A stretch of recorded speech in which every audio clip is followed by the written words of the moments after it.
Honorable Chairperson of the Board of Governors, Honorable President of the African Development Bank Group, Honorable Governors, distinguished delegates, ladies and gentlemen. Honorable Chairperson, on behalf of the Government of the United Republic of Tanzania, I would like to express my sincere gratitude and appreciation to the Arab Republic of Egypt and its people for the warm reception and hospitality accorded to our delegation in this beautiful city of Sharm el-Sheikh.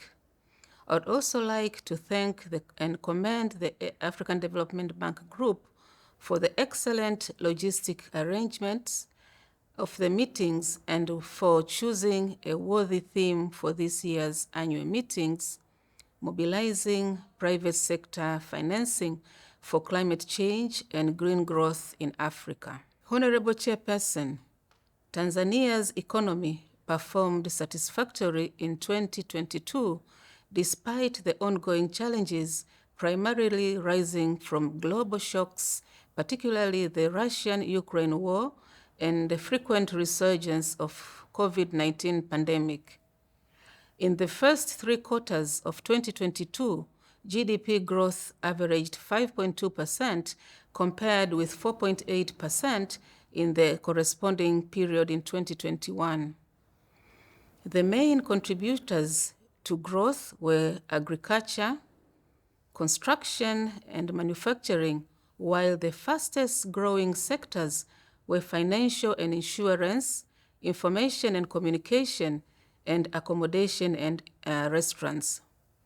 Based on high-frequency indicators of economic activities, growth in the 4th quarter is estimated at 5.5%, therefore growth in 2022 is estimated to be 4.7%.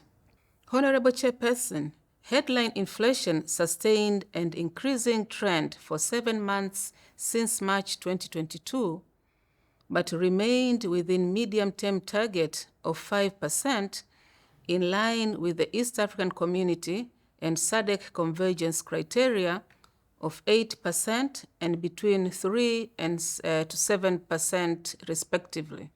Honorable Chairperson, our strong economic performance was largely attributed by investment in physical and social infrastructure.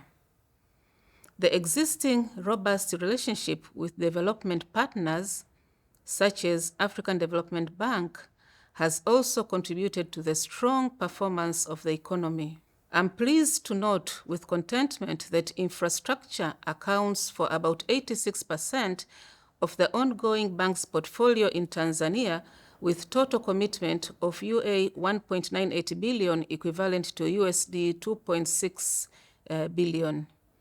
Honorable Chairperson, with regards to regional integration, Tanzania is committed to continue supporting this endeavor by stepping up infrastructure development in order to realize our desire to become a trade and logistical hub for the Eastern and Southern African region. Honorable Chairperson, the theme of this year's annual meeting, Mobilizing Private Sector Finance for Climate and Green Growth, draws attention to one of the critical issues that needs to be addressed. The effect of climate change are already being felt around the world. Therefore, mobilizing private sector finance for climate and green growth is crucial.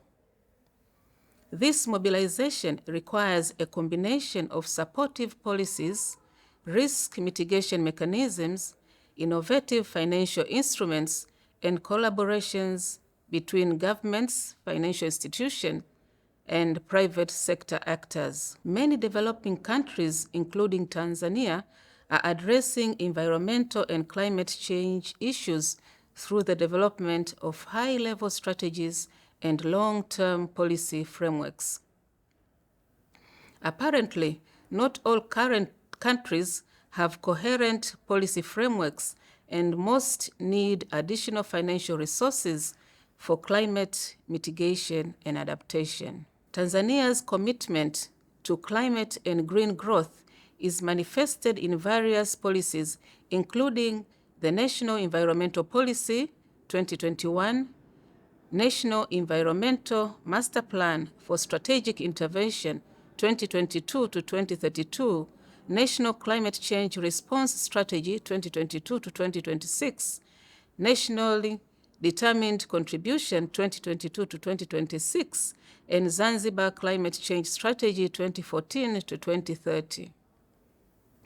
Since 2017, a total of $399.208 million has been mobilized to implement various climate-related projects, primarily from multilateral financing mechanisms, including Global Environmental Fund, Green Climate Fund, Adaptation Fund, Least Development Countries Fund, and other multilateral development banks. In 2022, Tanzania issued the Carbon Trading Regulations with aim to provide a legal framework necessary for sustainable environmental management that enhances environmental conservation and countries' nationally determined contribution commitment of reducing 138 to 153 metric tons of carbon equivalent, which is equivalent to 30 to 35% emission reduction to contribute to the global target of net zero by 2050. Tanzania has put in place a green bond program to mobilize private sector finance for climate and green growth and has already established the Tanzania Renewable Energy Association to promote the development of renewable energy sources in the country. Tanzania, as many of the sub-Saharan African countries, has a substantial climate finance gap to meet needs elaborated in the NDC, amounting to $4 billion annually. This calls for urgent and increased efforts by developed countries, international communities, and regional bodies, including African Development Bank Group, to provide the necessary financial support as provided under its 2021 Climate Change and Green Growth Strategy. Lastly, Honorable Chairperson, allow me to conclude my statement by reaffirming our full support of the bank's priorities by the government of the United Republic of Tanzania's under the leadership of Dr. Samia Suluhu Hassan, President of the United Republic of Tanzania, and Dr. Philip Isdori Mpango, Vice President of the United Republic of Tanzania, who is present in these 2023 African Development Bank annual meetings here in Sharm el-Sheikh, Egypt. Let me also take this opportunity to equally pledge similar support to the Office of the Executive Director, African Development Bank Regional Office and Country Office in Tanzania. Honorable Chairperson and Honorable Governors, I thank you very much for your kind attention.